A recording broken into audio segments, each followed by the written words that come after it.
Përshëndetje të nderuar shikues, jemi takuar në minutat e ditarit informativ në RTS Gjirokastra, ku ndër të tjera sot do të ndiqni. Shqipëria pritet të çelë të gjithë kapitujt e negociatave brenda 2025-s. Kryeministri Edi Rama shpreu bindjen se kjo do të ndodhë në muajt në vijim, ndërsa përshëndeti takimin e Komitetit të Përbashkët Konsultativ me Komitetin Ekonomik dhe Social të Bashkimit Evropian gjatë takimit në Tiranë. Kryeministri adresoi falënderime dhe për gatishmërinë e BE-s në këtë rrugëtim. Një javë plot dije, sfida dhe përvoja unike kanë kaluar 16 studentë dhe 5 pedagog nga Universiteti Ekrem Çabej si pjesë e shkollës dimërore ASEKU 2025 me temë Teknologjitë e së ardhmes dhe Inteligjenca Artificiale për një ekonomi dhe shoqëri globale. Ky event që u mbajt në Korinth të Greqisë bëri bashkë studentë dhe pedagog nga vende të ndryshme të rajonit. Historia, arkitektura, kulinaria e pasur, por edhe promovimi që po i bëhet Gjirokastrës nga mediat botërore e kanë kthyer qytetin e Gurt në kryeqendrën e turizmit shqiptar. Çdo ditë kështjella e Argjiros po mirëpret vizitorë nga vende të ndryshme të botës. Disa vijnë për herë të parë, ndërsa disa rikthehen për të disatën herë, duke i dhënë qytetit të trashëgimisë botërore UNESCO më shumë gjallëri. Në Teqen e Ali Postivanit nëpërmet është përkujtuar 23 vjetorit dekorimit si dervish i baba e Kuranit, i cili u nda nga jeta në shkurt të këtij viti. Në aktivitetin e përgatitur nga kryegjyshata botërore Bektashiane, pjesë u bën edhe autoritete vendore dhe qindra besimtar që risollën në vëmendje kontributin e tij në këtë Teqe, ndërkohë që Radio Televizioni Shqiptar i dedikoi një reportazh figurës së ndritur të këtij kleriku.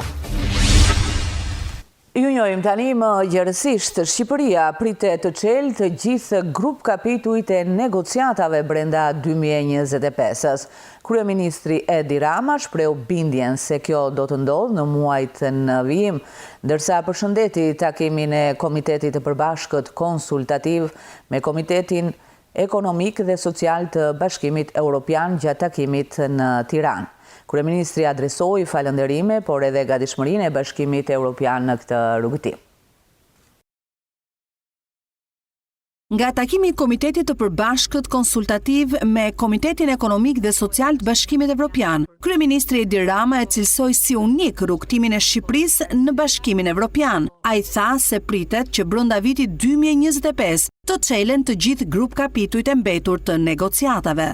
Është hera e parë që yjet tona janë në një linjë me yjet e BE-s, dhe për të ardhmen dhe perspektivës, por edhe për të tashmen. BE ka qenë i kujdesshëm të thotë se vendi ynë është në Evropë, që horizonti është vendi ku do të bashkohemi, por se kemi ndjerë kur gatishmërinë për ta bërë këtë realitet tani. Duhet të përfitojmë nga ky shans dhe të bëjmë maksimumin për të qenë brenda kur kjo derë të mbyllet sërish.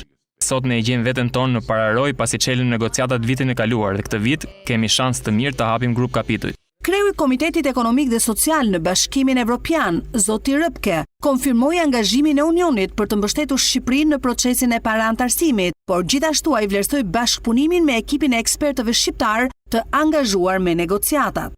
Nuk ka të bëj vete me opinione dhe kontributin tuaj, por bërjen pjesë tuaj të procesit ndaj institucioneve të BE-s dhe të gëzoni përparësitë që sjell antarësimi në BE para se të bëheni antar. Ky është koncepti i integrimit të pjesëshëm dhe që e kemi aplikuar në EESC-n tonë.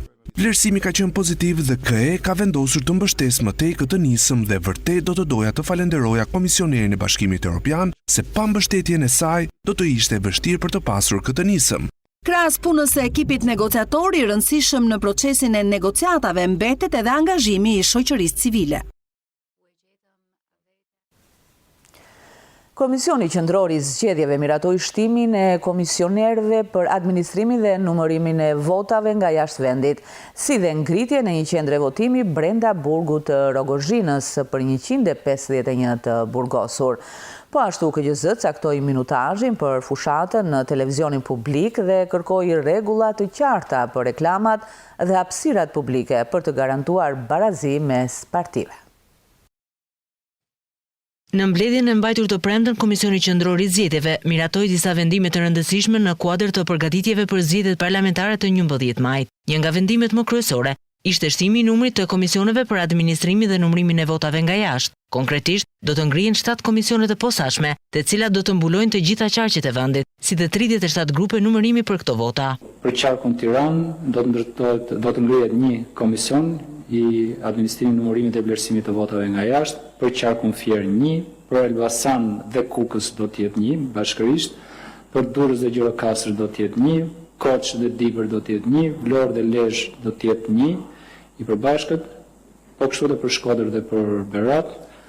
Ndërkohë KQZ miratoi dhe hapjen e qendrës së votimit brenda burgut të Rrogozhinës për të mundësuar votën e 151 personave me të drejtë vote që ndodhen në këtë institucion. Partia Demokratike ka kërkuar të rishikohet lista e votuesve në këtë burg. Ideja është që të kenë mundësinë që të regjistrohen vetëm ata persona që kanë vend banimin sipas kodit dhe sipas vendimit të kolegjit zgjedhor të vitit 2023 sa i takon zonës zgjedhore. Pra vendbanimi i tyre të jetë atachuar me zonën zgjedhore. Në të njëjtën mbledhje u miratua edhe koha televizive e fushatës së partive politike në transmetuesin publik. Duhet caktuar 60 minuta për secilën nga partitë vijuese, subjektet vijuese, Partinë Socialiste të Shqipërisë, Koalicionin PD, janë 45 minuta për Partinë Social-Demokrate dhe janë 10 minuta në televizionin publik dhe 10 minuta në radion publike për partitë jo parlamentare.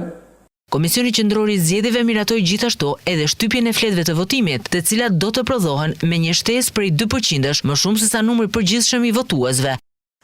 Një javë plot dije, sfida dhe përvoja unike kanë kaluar 16 studentë dhe 5 pedagog nga Universiteti Ekrem Çabej si pjesë e shkollës dimërore Aseku 2025, me temë teknologjitë e së ardhmes dhe inteligjenca artificiale për një ekonomi dhe shoqëri globale.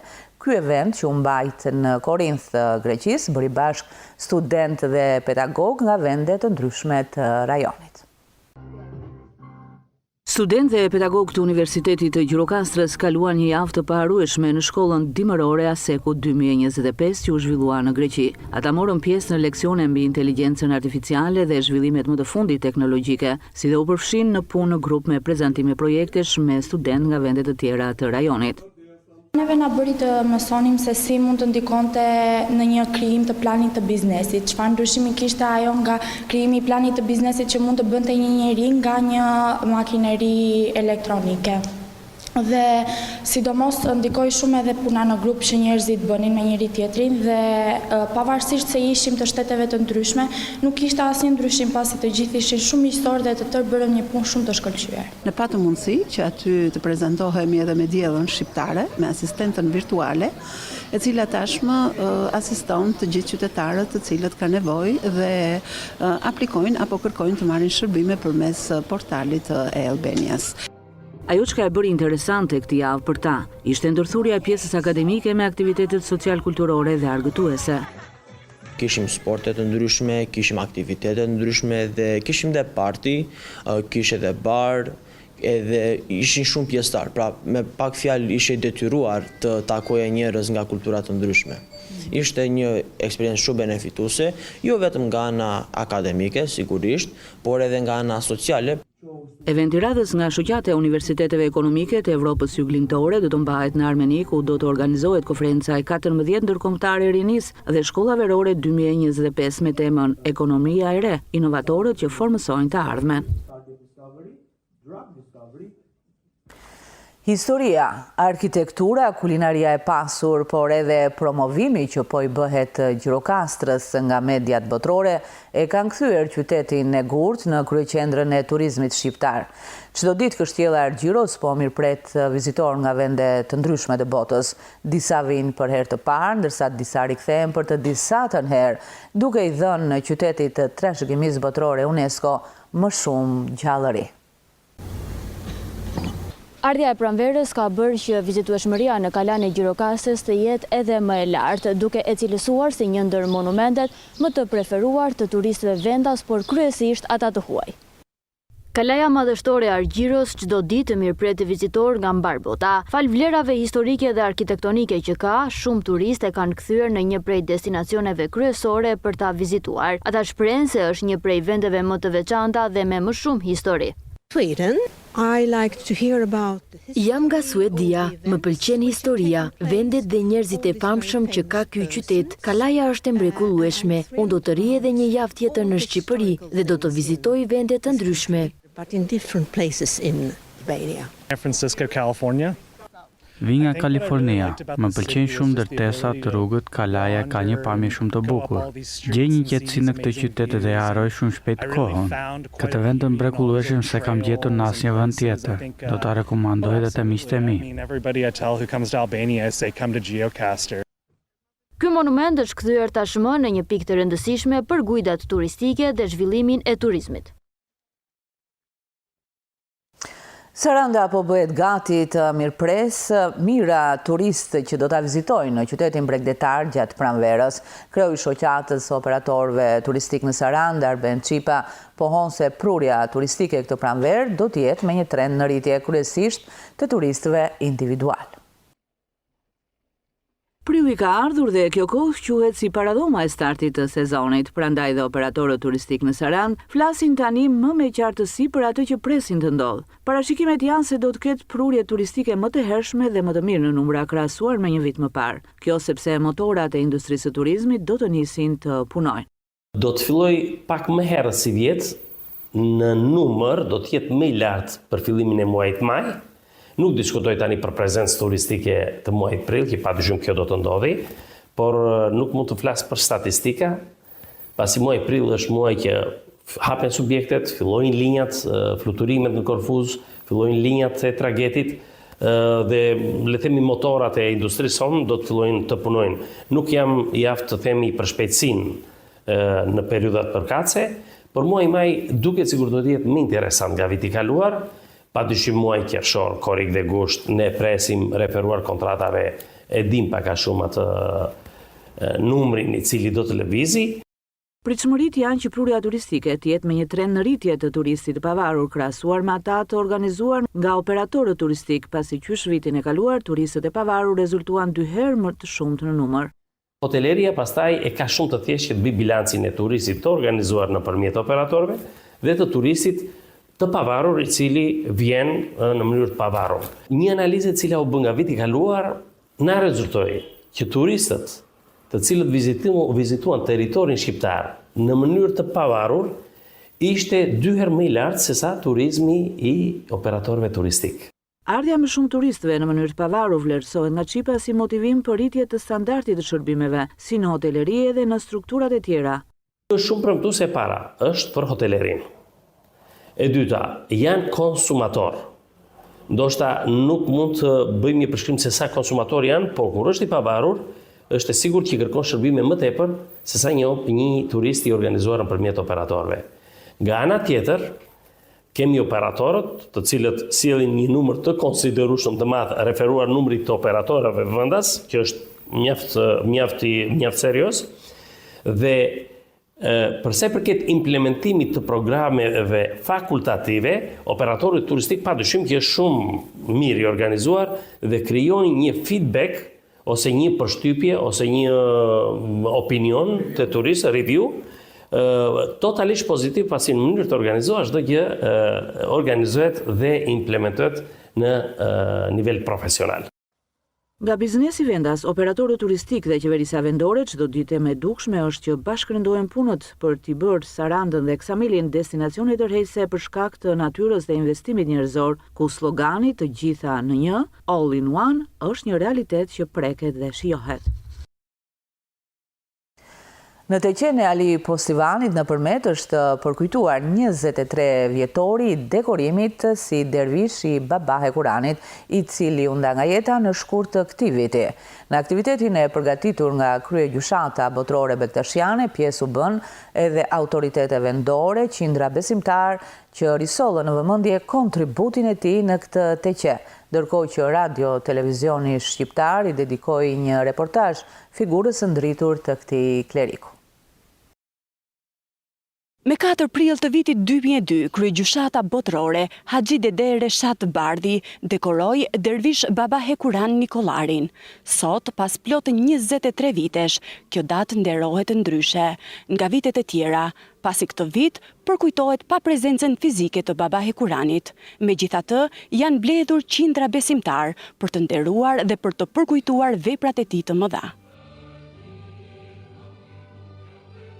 Në këtë ditë të shënuar, morën pjesë përfaqësues të pushtetit lokal, personalitete si dhe besimtar, çka tregon se trashëgimia dhe ndikimi i Baba Hekuranit janë ende të pranishme dhe të gjalla në zemrat e komunitetit.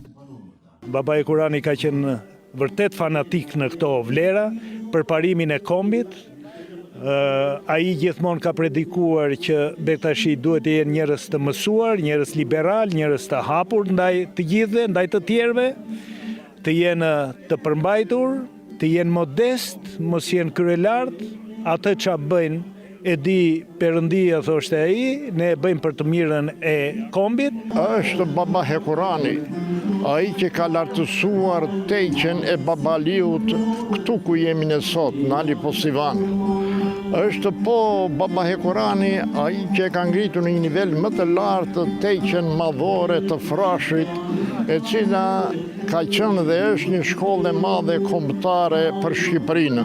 U bën 2 muaj që babai, ky klerik i madh, ky shërbëtor që u shërbeu gjithë besimit bektashian dhe gjithë besimeve në rrethën e Përmendit dhe më gjerë, nuk e kemi midisnesh. Kjo është një humbje thellë për gjithë besimtarët, jo vetëm për metarë, për gjithë besimtarët e jugut dhe gjithë të shqiptare. Besimtarët Bektashin kujtojnë me lot në sy momente me Baba Hekuranin. Emocionet janë një vepër me vete, se ku shikon njerëz të tillë që luftojnë për njerëzimin, luftojnë për paqen, luftojnë për dashurinë. Të thjesht ta shikosh në portret me sytë e tij, domethënë, edhe me tregon një dashamirësi, tregon paqe. Po më mësoi se çfarë është jeta. Që në moment që jam njëti me Baba Hekurani, ditë sot nuk veç mbarësive, domethënë më kalin një urat të papar. Gazetari i Radio-Televizionit Shqiptar, Norel Zaimi, kishte përgatitur edhe një dokumentar i cili u transmetua gjatë ceremonisë përkujtimore. Blegtorët e Bashkisë Libohov kanë nisur përgatitjet e dokumentacionit për të siguruar kullota verore për bagtitë e tyre. Përveç fermerëve vendas në Libohov për këto kullota, aplikojnë edhe blegtor nga bashkitë të fqinj dhe qarqe të tjerë të vendit. Në këtë bashki numërohen rreth 17.000 krerë bagti të imta që mbarshtrohen në këtë zonë. Blegtorët në bashkinë e Libovës kanë nisur të përgatisin dokumentacionin e nevojshëm për të siguruar kullotat për bagtitë e tyre gjatë stinës së verës. Këto kullota janë thelbësore për blegtorin, pasi ofrojnë hapësirat e duhura për ushqimin e tufave të imta në muajt e verës. Fermerët janë të interesuar dhe jemi në fazën e përgatitjes së dokumentacionit dhe paraqitjes së kërkesave për marrjen e këtyre kullotave. Me mbarimin e fazës paraqitjes së kërkesave, kërkesat do të shqirtohen dhe në bazë të ligjit do të shpallen fituesit për secilin fermer. Sipas specialistëve të bujqësisë në bashkinë e Libovës, përfitues të këtyre kullotave nuk janë vetëm blegtorët vendas. Shumë blegtorë nga bashkitë fqinje dhe qarqet e tjera të vendit aplikojnë për të siguruar hapësirat e duhura për tufat e tyre. Veç këtyre, në territorin e bashkisë Libohov, kontraktojnë edhe fermer nga njësitë administrative dhe bashkitë fqinje, dhe mund të përmendim dhe nga qarqe si qarku i Vlorës, ka 7 fermer nga zona e Delvinës. Blegtoria mbetet një ndër sektorët kryesor të ekonomisë për banorët e Libohovës. Aktualisht në këtë bashki numërojnë rreth 17.000 krerë bagti të imta, të cilat sigurojnë të ardhura për shumë familje. Tokat bujësore në fshatin Rumanza të bashkisë Finiqit tashmë janë kthyer në kullota. Banorët e mbetur në fshat e kanë të pamundur t'i kultivojnë ato. Tokat bujqësore në fshatin Rumanza në zonën e Dhivrit të bashkisë së Finiqit nuk po kultivojnë prej disa vitesh. Plaga shoqërore e emigracionit kanë ndikuar shumë negativisht në zhvillimet demografike të 35 viteve të fundit, sidomos në fshatat minoritare. Si rjedhoj, aktualisht në këtë fshat janë rezident vetëm 7 banor, ku më i rriu në moshë është 65 vjeç, ndërsa të regjistruar në regjistrin themeltar të gjendjes civile janë 170 banor. Janë të ndara, por nuk punojnë. Probleme shumë të rëndësishme dalin hipotekat. Nuk i keni punuar asnjëherë këto vitet e fundit tokat? Jo, vitet e fundit nuk janë punuar tokat, se s'ka kush punoj. Janë dhënë me qira. I jepen me kështu, i hanë blegtorët. Në Rumanza, nga këto pemët frutore, çfarë kultivojnë më shumë? Këto kultivojnë agrumet, Tashti kultivojnë edhe ullit. Tashti kanë mbjellur shumë ulli, sidomos në Kodër Andej kanë mbjellur shumë ulli.